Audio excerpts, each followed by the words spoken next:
Yeah. Back once again. I told y'all I got time. My kids is not here. They on vacation, so I got time in between editing videos. Iron Man 2. We start off with Aton.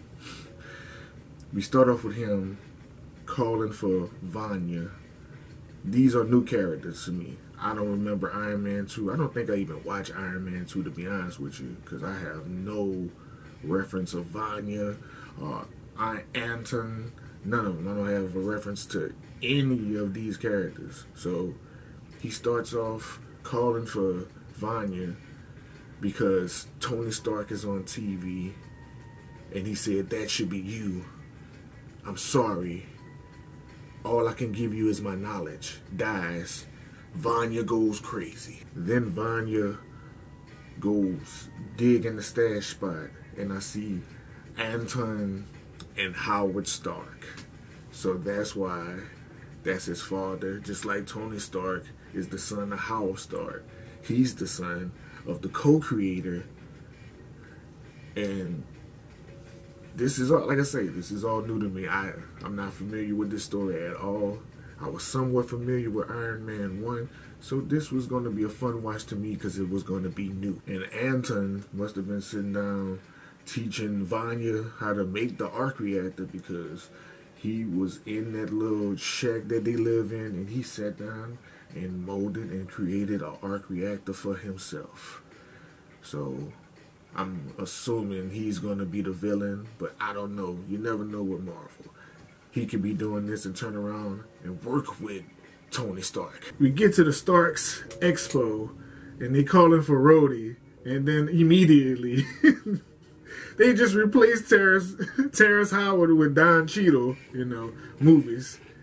I guess Terrence Howard might have wanted more money or something like that. I don't know. Contract negotiations. But Don Cheadle is a way better actor than Terrence Howard, so I wasn't mad at all. He came in, slid right in there with no problem, and I enjoyed it. Then there's a press conference or some kind of, I guess, council between Tony Stark's and the U.S. government over an Iron Man suit because their allies in the armed forces are saying that internationally they are arming themselves with the Iron Man suit because the blueprints are everywhere, so anybody can recreate it. And there's this competition, arms dealer, I think it's Hammermill. Is it Hammermill? I know the CEO name is Justin Hammer, and he's like terrible at his job. He wants to be famous and big as Tony Stark, but doesn't have the appeal, the looks, the swagger, and his artillery and ammunition sucks. So Tony Stark not only beats him looks and swagger wise, he beats him in the brain too. Like, I look better than you and I'm smarter than you. You can't do nothing better. You can't do nothing better than me. And now Tony has run into a problem where the core of his Iron Man suit that was keeping him alive is now killing him. You know how your body gets immune to certain things and then it stops fighting? That's what basically happening with the pendulum. I think that's what they was calling it. The electromagnetic pendulum. Don't quote me on that. I didn't really write it down or nothing like that. This is just off of first watch, right? Well, not first watch, but like a rewatch. Because I did realize I did watch it, but like I said, ripping and running. 2010, I'm ripping and running. I'm in a whole nother lifestyle, so I don't recall. But yeah, his core is now killing him, which was keeping him alive. He got to figure out what to do. He's tried every element on Earth, and nothing has worked. And then Phil comes back. You see Phil Coulson again. But then they involve the Black Widow, Scarlett Johansson. She walks in. This is my first time seeing her being introduced, so this was interesting to me too. I didn't know she came in secretly playing the assistant and just getting close to Tony, keeping an eye on him, assessing him to see if he was ready for the Avenger initiative. But she slid in there real smoothly. But I I didn't even put two and two together until she beat the dude up in the boxing ring. And I was like, oh, that's right. She is Black Widow. And I did watch that movie, but it's good to see the introduction of her and when she came into play. Tony Stark falls into a depression, a sadness, because he can't figure out how to get his core to stop killing him. He's just going on a wild, crazy last days run. I'm going to do whatever I want with whoever I want. Word to Black Widow. I'm going to do whatever I want with whoever I want before I die. And then he finds out that his daddy has a stash of old behind-the-scenes film of him putting together his Stark's Enterprise introductions.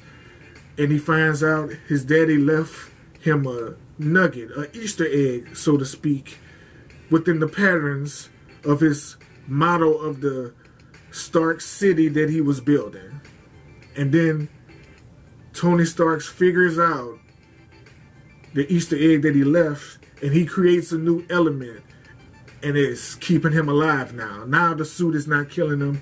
He's even more powerful, and he's not going to die now. So now he gets back on track, refocuses, and then we go after Vanya and Justin Hammer, because Justin Hammer's stupid ass gonna give a genius guerrilla soldier like Vanya the tools, like he was really gonna build a robot for him. Look at you, Justin. Look at Vanya. Do you really think he's intimidated by you? Like, he's a genius. Do you think he's dumb enough to really build something just for y'all?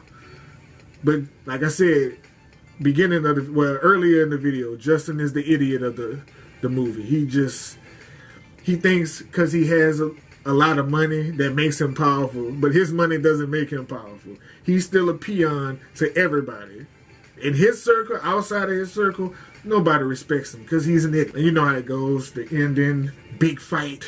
Rhodey is in the fight because he's in the suit now. Rhodey almost fucked it up because he ended up giving the suit to Justin Hammer, but he's a colonel. He got orders, so he had to follow orders. Give Justin the suit.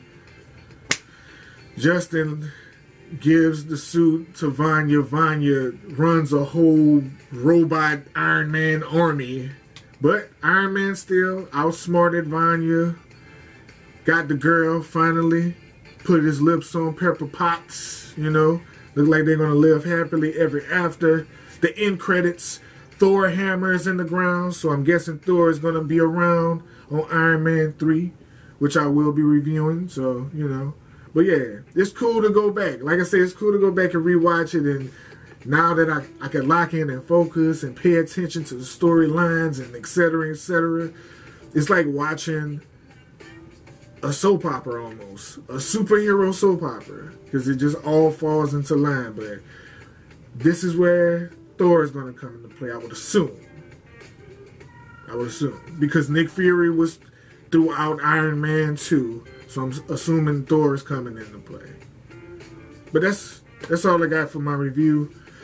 I like Iron Man 1 more than 2 because the depression area, like the sad, depressed Tony Starks, they kind of stretched it too long for me.